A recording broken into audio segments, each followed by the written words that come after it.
Welcome to Void of Dust Gaming, ladies and gentlemen, your channel for fresh Arena of Valor content. Today I'm gonna show you a video of Capheny, and all in all it went quite well. I haven't played her in quite a while, and yeah, without further ado, I would say let's hop right into the armory so I can show you my build and some actual gameplay. And if you haven't subscribed to my channel yet, there's this little subscription button under this video that you should hit. Alright, let's get started. Here we are in my armory section and you can see my build. It's based around damage, as you can see. We don't have any items that give us some armor or anything, so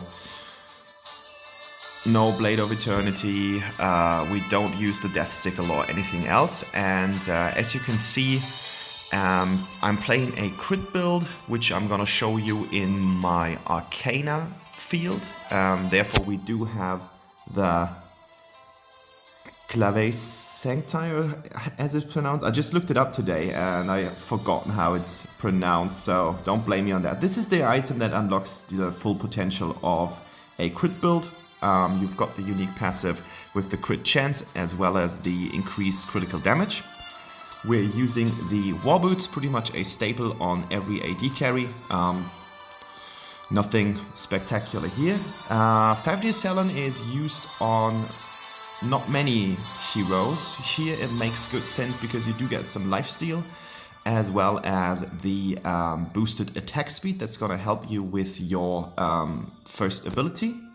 Then we are using the Slick Sting. Again, we do get some more critical chance as well as some more resistance. You can use the Devil's Hand something-ish as well. The Devil's Handshake, that works quite well again. Omni Arms is pretty much an item that every damage dealer loves because it gives you everything. That's the only item that gives us max HP, but cooldown reduction, we do get some additional lifesteal, which sums up quite nicely with Fafnir's. And for armor shredding, we're using the Muramasa. That's that section. Arcana wise, I'm going with Blitz, more crit chance and more attack speed, 16%, actually really nice. 10% attack speed from the Guerrilla, as well as some movement speed, which helps you with your positioning. And the good old Skewer for the armor pierce, so that you can shred armor with the Muramasa in addition. Enchantment wise, we are going with the Axe of Sacrifice to just increase our damage even further, as well as the Holy Verdict. You can use the Blessing as well if you think that your crit chance is still not good enough.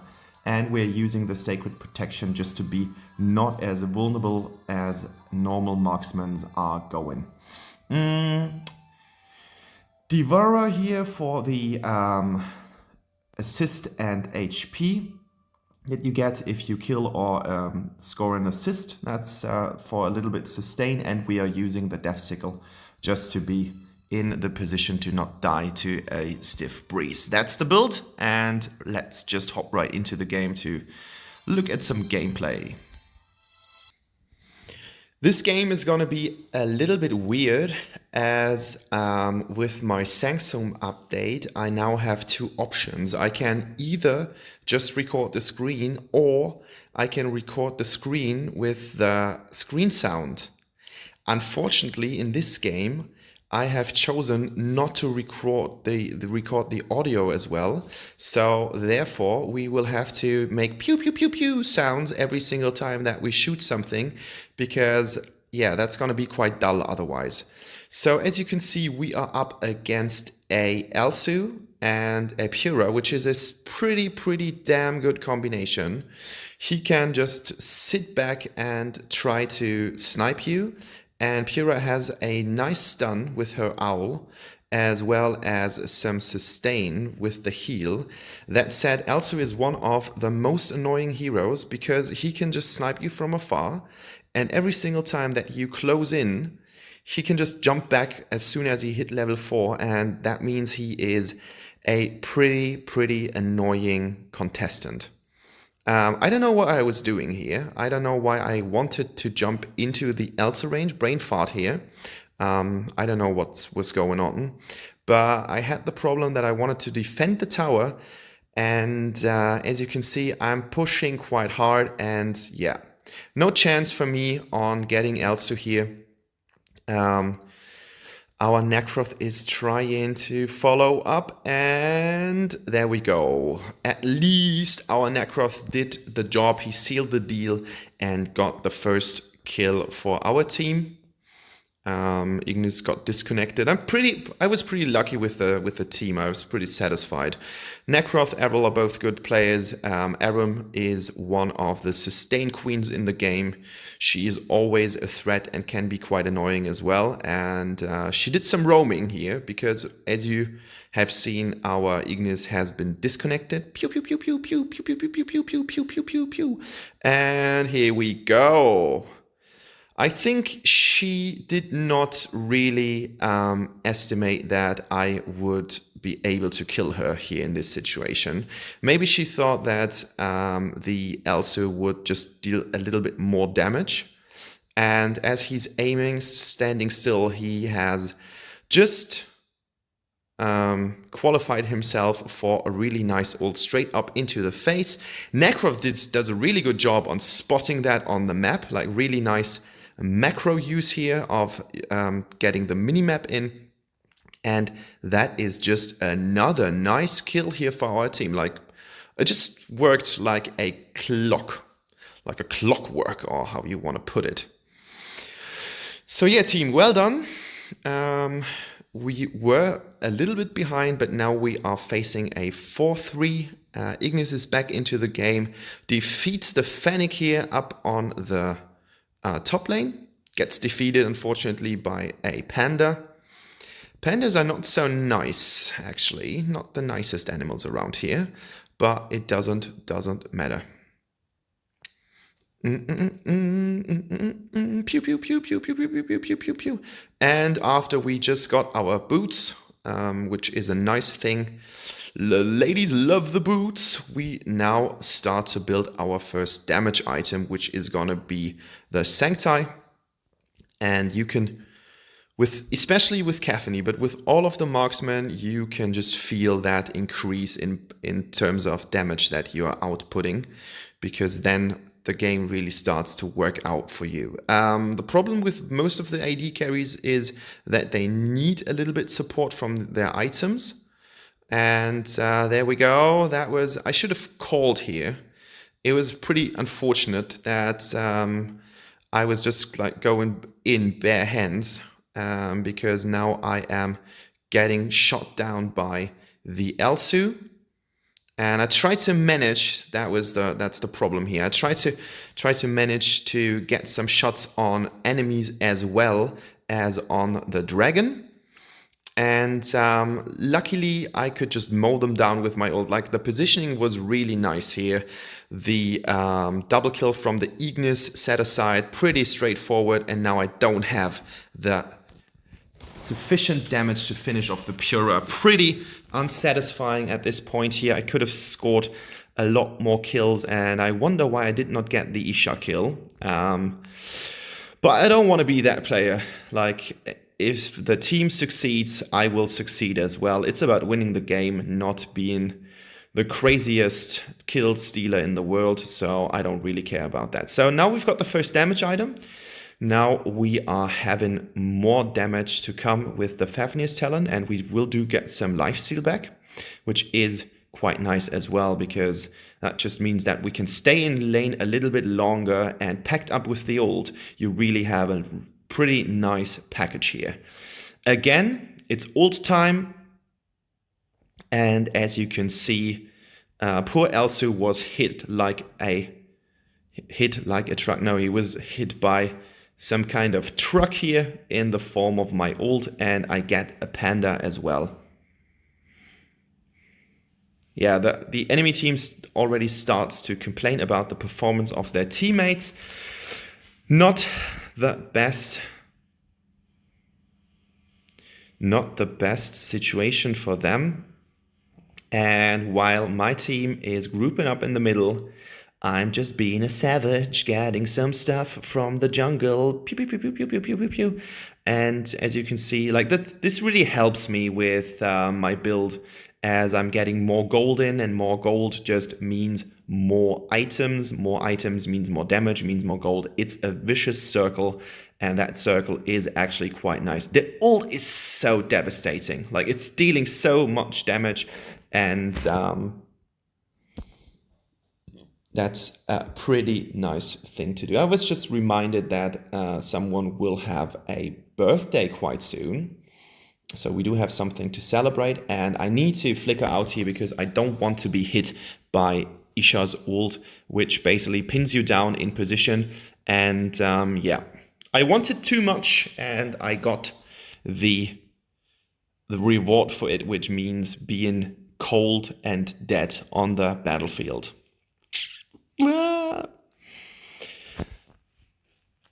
7 minutes in, we have pushed a lot here. It's looking really, really good for my team, and we are fighting them in their jungle, which is something that you don't want to have right on your doorstep. Enemies all over the place, which just means that we are actually in the position to kind of dominate the game and pick the fights that we want to pick. That's pretty straightforward, a pretty good thing to do, and therefore we can roam quite freely, as they already have been missing 2 towers,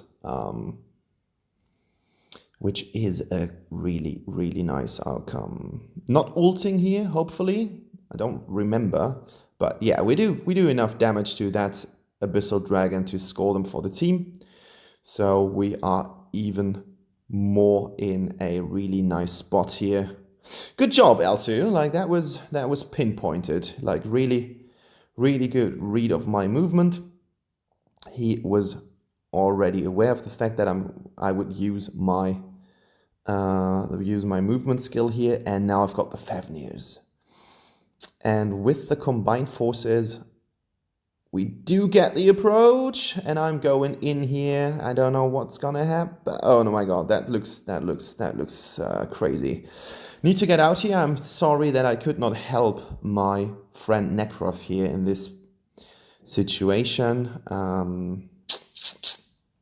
Shame on me. I did not play that well. Like, the positioning was crap, and therefore a beloved teammate had to sacrifice himself. Maybe we should have decided not to enter that fight and just try to fight them off our towers or pick them. But with no tank at our sides, it was a difficult fight to do, obviously. But then, on the other hand, the team does a really good job on roaming to the middle and just pinning the enemies down at that position. And as you might think, it is ult time again, and I got stunned. Pretty unfortunate here. That ult would have been devastating for the enemy team. I would have had at least 4 enemy players in my ult range, and that's gonna cause a lot of havoc to the enemy team. But then we are at their gates. Like, we are up on their heels. We are in the game. Oh my God! And now starts the rant. It's just such a waste of time. Now they start to pick on each other. Elsu is picking the Errol for doing something, and the only reply that you get from Errol is this smiling face. I think that's the only thing that you can actually do against someone who's flaming like that, and it's completely out of order. I don't know what's going on in people's minds to be as stupid as that. It's just one of the sides of the game I don't really like. Like, I said it in a couple of videos before, and now we are about to deal a pretty nice amount of damage. As you can see, 3k already in the crit section. And Isha is my first target to face that damage. I'm sorry, but I had to do it. Like, there was no way around it. Now we are about to build the Omni Arms, and the Omni Arms is pretty nice. That ult was kind of a bummer. Like, no one really needed it, and we have to pay attention to the Panda Boy, because the Panda Boy can just jump out, kill someone, and then get back to safety with ease. That's what he does, and really nice approach of the Aram here to get the tower. She opened up a window so that we could deal some damage to the tower, and we did. And you can see how much the enemy struggles here. Like, I think it is quite sad to see what's going on here, and that double kill. The triple kill. Here comes the triple kill. I mean, they can't really do anything against it. Now we are stuck in the ult again, but that tower is about to be dead as well. There we go. Enemy tower destroyed, and we do have another enemy tower destroyed at the top lane with Errol's help, and it's not good. It's not looking good for the enemies. Now I have to get back to safety. I just don't have sufficient health to bring a fight to the enemies. Oh my goodness. That's just stuff that you want to avoid.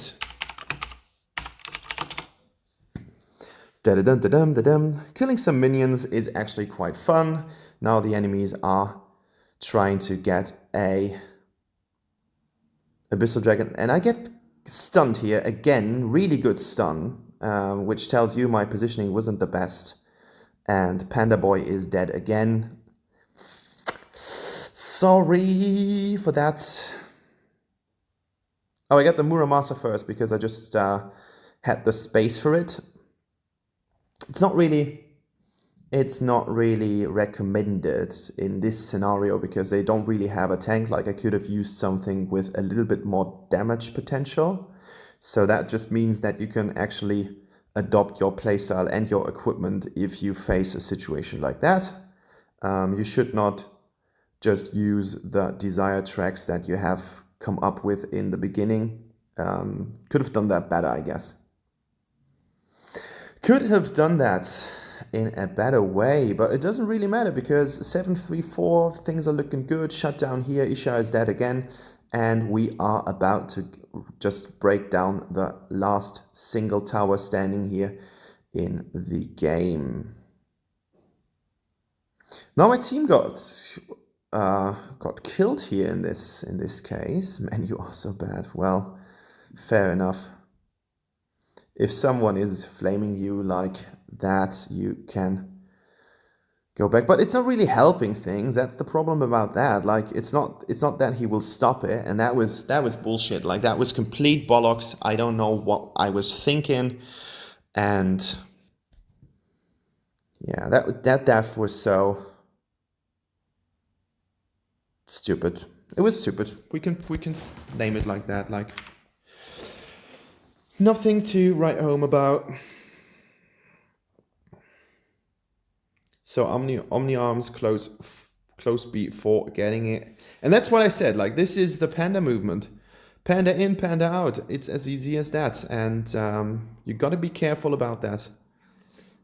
And yeah, guys, at this point of the game, I thought, okay, so far we were doing a really good job on getting them. And now they're just turning the luck around, closing in quite nicely. And I think that they've done a good job on grouping as a team, something that we have avoided by the problem that we went in with not sufficient people. So they had numbers. And yeah, here comes another dead person on the enemy team. That damage is just unreal. Like, the damage that you can get, that you can actually put out with her, as well as a ult with a really close cooldown. Pew pew pew pew pew pew pew pew pew pew pew pew pew pew pew pew pew. Noob. He got nearly killed, and then he's calling someone else a noob. I think that's just bad sportsmanship. Hopla! He just exploded. Like, he popped like a soda can that you're stepping on. And that's the beauty about Capheny. She does have the range, and the range is awesome, and you should always use that range to your favor. That's pretty much it, guys. As you can see, we're closing in. Got to be careful with Zuka here. and that is the game. Pretty decent from my perspective. 1 or 2 deaths could have been avoided.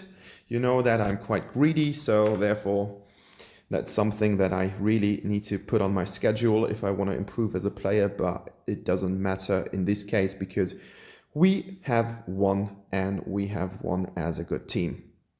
33.6 damage. And yeah, that's basically just about it. If you want to see more videos, just check out my channel. And afterwards, I can just say I hope that you got a pleasant day and a nice week. And we will see each other on the battlefield. Bye-bye, guys.